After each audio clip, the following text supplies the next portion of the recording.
Uno de los mayores errores que solemos cometer es pensar que el mundo se circunscribe a aquello que vemos.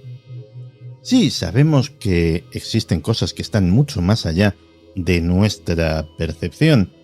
Por ejemplo, un virus, una bacteria que somos incapaces de ver puede complicarnos mucho la vida o terminar con ella. Cuando se inició el mundo de la fotografía infrarroja, de poder captar con nuestras cámaras cosas que están más allá del espectro luminoso que podemos ver con nuestros ojos, en el campo, por ejemplo, de la ufología y en el de la parapsicología, se produjeron no pocas sorpresas. Hubo fotografías, hubo filmaciones en las cuales aparecían cosas, objetos, siluetas, figuras, en el cielo y en la tierra, cosas que no estaban allí o que al menos no éramos capaces de ver y que sin embargo las cámaras captaban.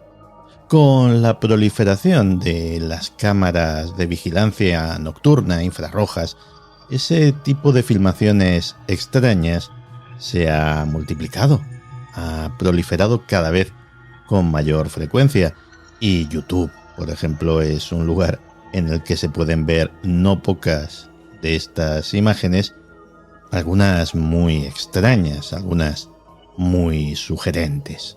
No dudo que cierto número de ellas sean fraudes, pero también hay otro buen número que son completamente fiables y muy desconcertantes.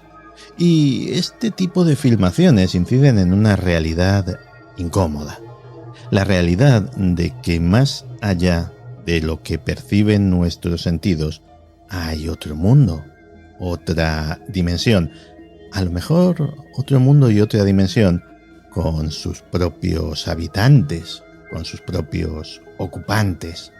Desde muy antiguo, el ocultismo, la magia, nos ha hablado de la existencia de ese otro mundo, pero también nos ha advertido del precio a pagar por descorrer el velo y hacer visible lo invisible. Si se habla de magia y de seres de otras dimensiones, necesariamente hay que hablar de Aleister Crowley, posiblemente el ocultista más famoso de todos los tiempos. Buena parte de su trabajo se centró en intentar invocar a inteligencias de otra dimensión, como Aiwass, el ser que le dictó su famoso libro de la ley. Pero no se conformaba con eso. Quiso también transportar a esas criaturas, a esas potencias, espíritus, demonios, todo depende de a quién le preguntemos, hasta nuestro plano físico, para lo que era necesario crear un portal interdimensional. Según sus propias palabras, el portal no era lo suficientemente estable, pero sí le permitió tener interacción con una inteligencia a la que el nigromante denominó Lam. Lo consiguió mediante lo que denominaba los trabajos de Amalantra, una serie de operaciones de magia sexual llevadas a cabo junto con su pareja y medium Roddy Minor. Y Crowley consiguió ver a Lam y hizo un dibujo de él, un dibujo que se asemeja muchísimo a el de un extraterrestre gris actual, salvo por el detalle de que ese dibujo se hizo 30 años antes de cualquier otra representación de los extraterrestres grises. Otro hecho que tiene o no que ver con esta realidad invisible lo ha experimentado todo aquel que haya convivido con niños pequeños. Y es que no es infrecuente que los niños tengan amigos imaginarios, o antes, cuando todavía son bebés, se quedan mirando hacia sitios en los que aparentemente no hay nada, con una expresión intrigante, como si estuviesen viendo algo o a alguien. Es una costumbre un poquito escalofriante que los bebés comparten con las mascotas, porque ¿qué dueño de un perro, de un gato, no ha vivido precisamente esa misma experiencia, ese quedarse mirando fijamente a un punto indeterminado e incluso seguir con la vista un objeto o una criatura invisible? Y luego están esos lugares que podríamos denominar fronterizos, lugares en los que la frontera que separa este mundo y otros posibles mundos es más tenue, está más desdibujada.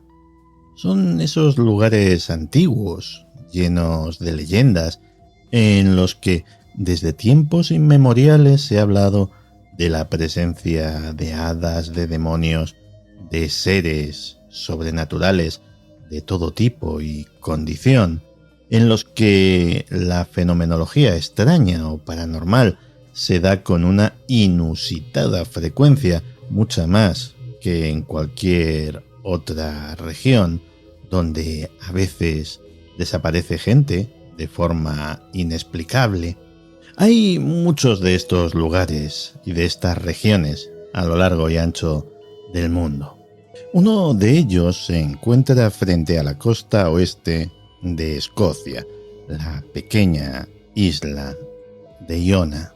Se cree que los estratos rocosos arcaicos de Iona son de los más antiguos del planeta, posiblemente de hace 1500 millones de años, y como tales, ciertamente llevan implícita una energía primitiva.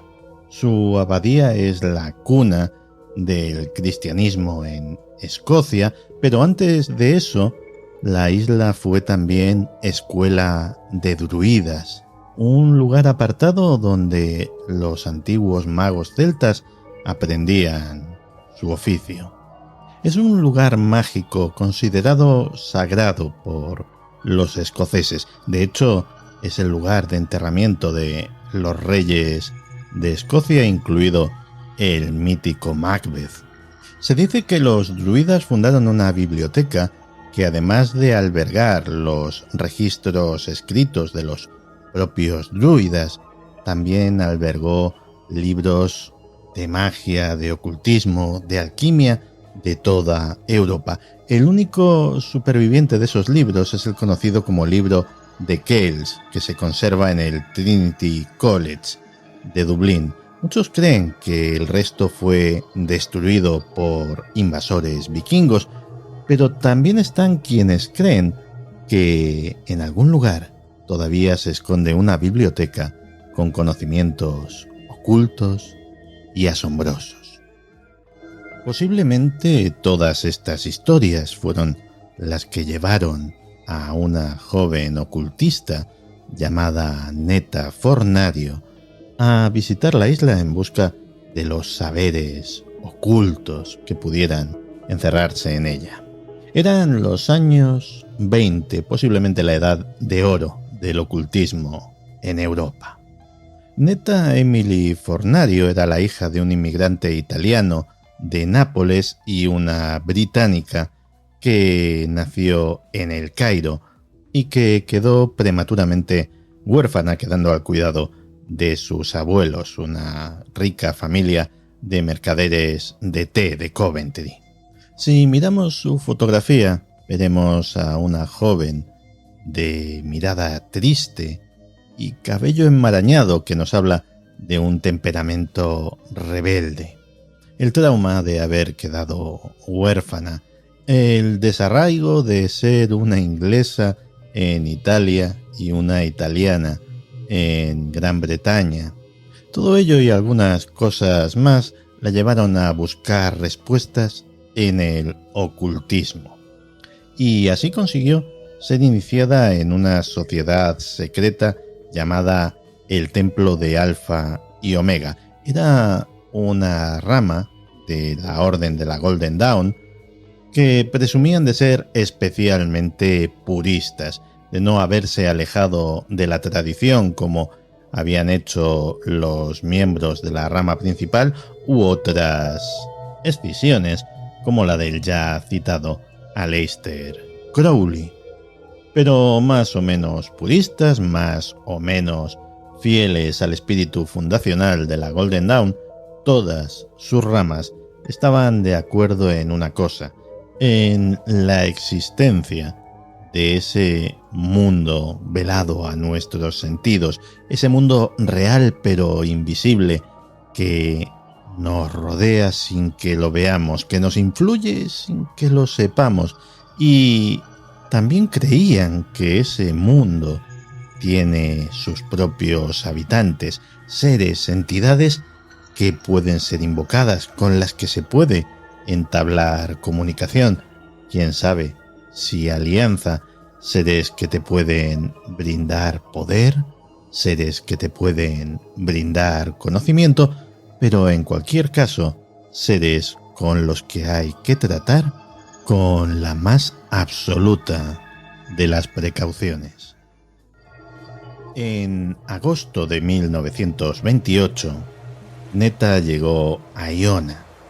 Aparte de toda la fama ocultista de la isla, la joven estaba convencida de que muchos años antes, en una vida pasada, ella había vivido allí y deseaba volver a establecer el vínculo, el enlace con esa vida anterior.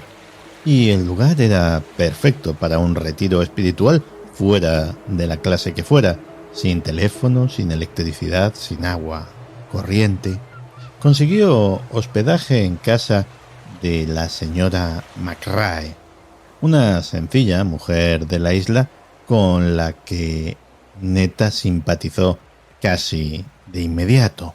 Netta había traído un equipaje extraordinariamente grande y declaró a su anfitriona que tenía la intención de quedarse en Iona durante bastante tiempo.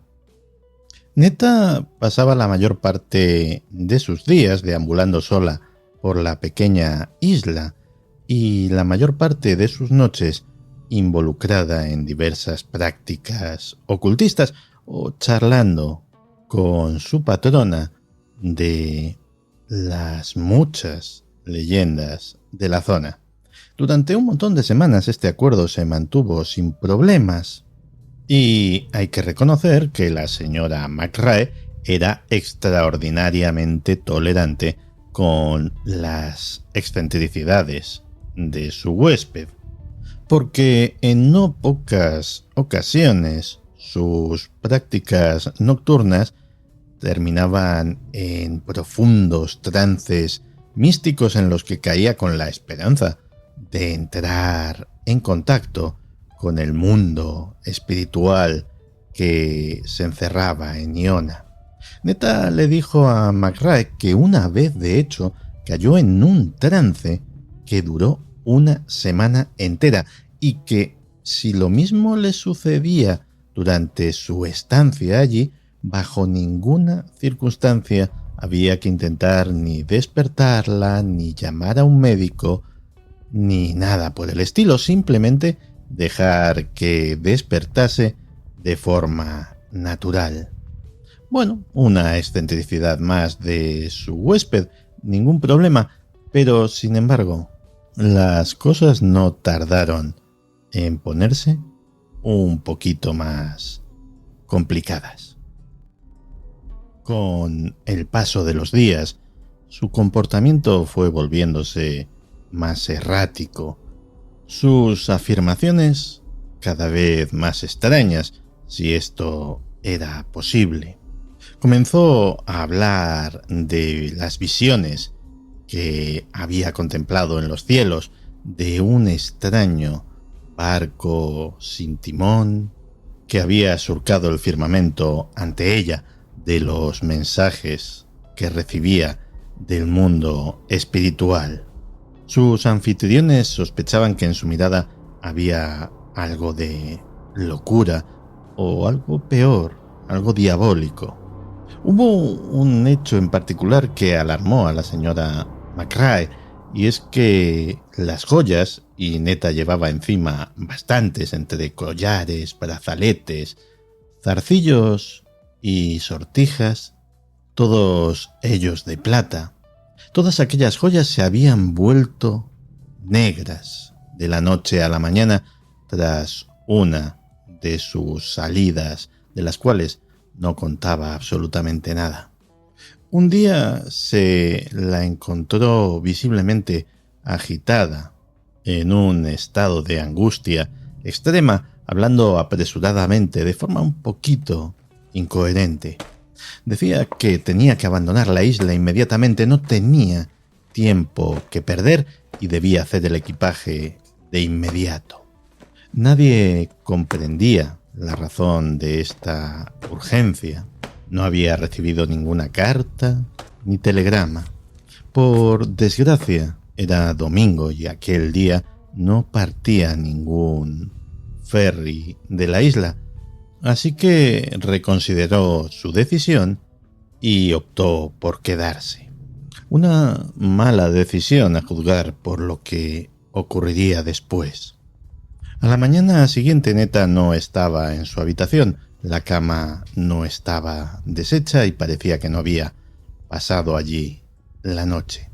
Y a medida que pasaban las horas y ella no regresaba, la gente del pueblo comenzó a alarmarse por su seguridad, así que se organizó una batida de búsqueda para registrar las bahías y ensenadas en busca de la joven. Si estaba en tierra no debía de ser una tarea complicada. La isla es pequeña y tiene pocos recovecos donde esconderse, pero lo cierto es que tras 2 días de búsqueda tuvieron que darla por desaparecida. No había ni rastro de la muchacha. Finalmente, en la tarde del segundo día, 2 hombres, Héctor McLean y Héctor McNiven, la encontraron muerta.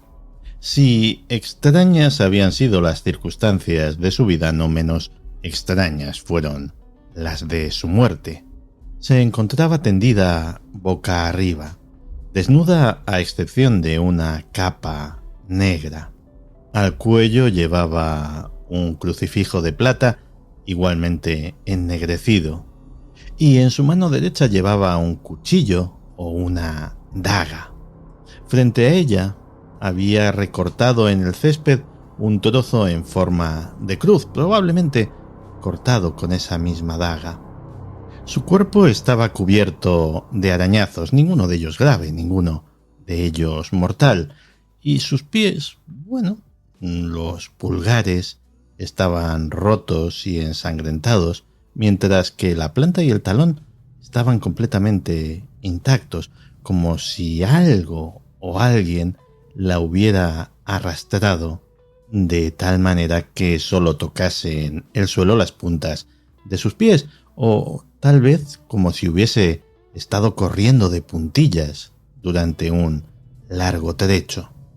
Pero aparte de la muerte en sí, lo que hizo que prácticamente todos los habitantes de la isla se persignasen cuando escucharon la noticia fue el lugar donde se encontró el cadáver, ni más ni menos que Scythian Moor, la colina de las hadas, el centro neurálgico de todas las leyendas de la zona, el lugar donde San Columbán había hablado con los ángeles, según otras leyendas más pías, y en cualquier caso, unas y otras, las más pías y las menos, coincidían en que el lugar era la puerta a otro sitio, a un reino habitado por hadas, por ángeles o por vaya usted a saber qué.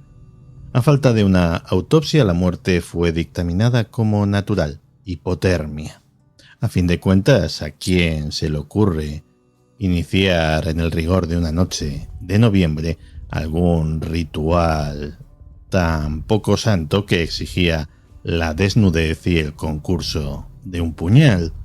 Pero no fueron pocos los que en la isla empezaron a murmurar entre sí que a lo mejor su ritual no era tan descabellado, que a lo mejor, para su pesar, había tenido éxito y abierto una de esas puertas que no se deben abrir jamás. La policía no investigó demasiado y cerró el caso pronto. Tampoco es que se encontrasen con mucha colaboración por parte de los isleños, gente reservada y muy recelosa de los forasteros. Entre ellos sí que hablaban de extraños resplandores que se habían visto aquella noche en la colina de las hadas. Hablaban de un personaje enlutado con el rostro cubierto por una capucha y que había sido visto deambulando por los caminos. Incluso los más atrevidos especulaban con la posibilidad de que alguno de sus convecinos hubiera resucitado la antigua tradición de matar a la bruja. A fin de cuentas, en el corazón del cristianismo escocés, la religión seguía siendo algo que la gente se tomaba muy en serio. Los escritos de Netta a lo mejor podían haber dado alguna pista sobre su destino final. Montones de páginas escritas durante aquellos días con poemas, pentáculos, fórmulas, diagramas, conjuros. Todo aquello se lo llevó la policía en su momento y no se ha vuelto a saber de ello. La historia de Netta impactó tanto en el mundo mágico y de las creencias de Escocia que en los años 50 la escritora Helen Cruikshank le dedicó un poema titulado La balada de la dama perdida. Decía: el brillo del acero en su mano, el brillo de las estrellas en su cara, y ella abrió la colina de las hadas y dejó que la reina saliera. Cosas de poetas, que duda cabe, pero a lo mejor más cercanas a la verdad de lo que pensamos, porque es posible que la fama de esa modesta elevación del terreno en un páramo desolado, un lugar que no nos llamaría la atención y nos pasaría desapercibidos si nadie nos explicase lo que es posible que esa fama estuviera justificada y precisamente en ese punto sea más fácil contactar con algo que no es enteramente de nuestro mundo. ¿Por qué se encontró el cuerpo de Netta precisamente en ese lugar simbólico, en ese lugar legendario? No es una coincidencia y solo caben dos opciones, a cuál más inquietante.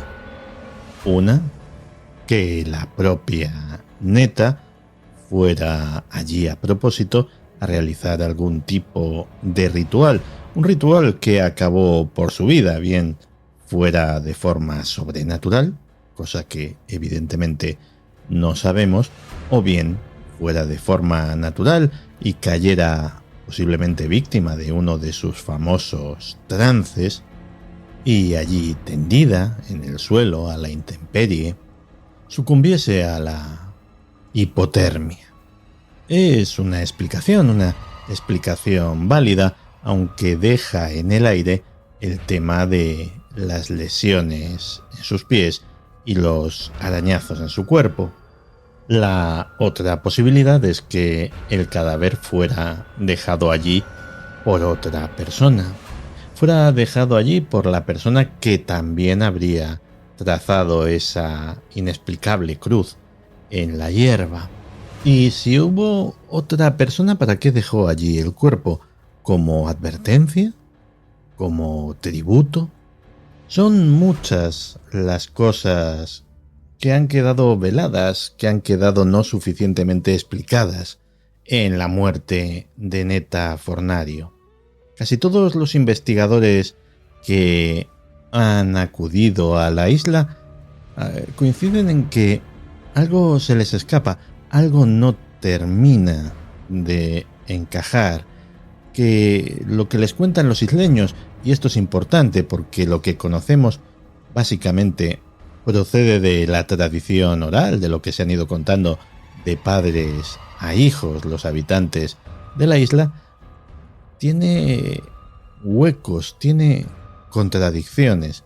Tiene tantas contradicciones que, dependiendo, por ejemplo, de a qué fuente recurras, la señora que tenía hospedada en su casa a Netta Fornario se llamaba McRae o se llamaba Cameron. Contradicciones, varias contradicciones. Y un viejo policía me dijo una vez que donde hay contradicciones, hay caso. Nadie reclamó el cuerpo de Netta Fornario. Su familia en Londres no quiso saber nada de ella, ni de su muerte, ni de las extrañas circunstancias que la habían rodeado. La capilla de San Orán es el paradigma del paisaje de las islas de Escocia. Un páramo verde, sin un solo árbol a la vista.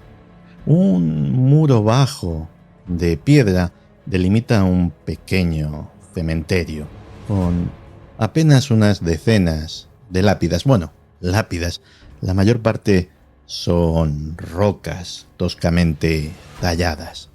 Hay que buscar mucho para encontrar una pequeña lápida. Está a ras de suelo, semioculta por la hierba.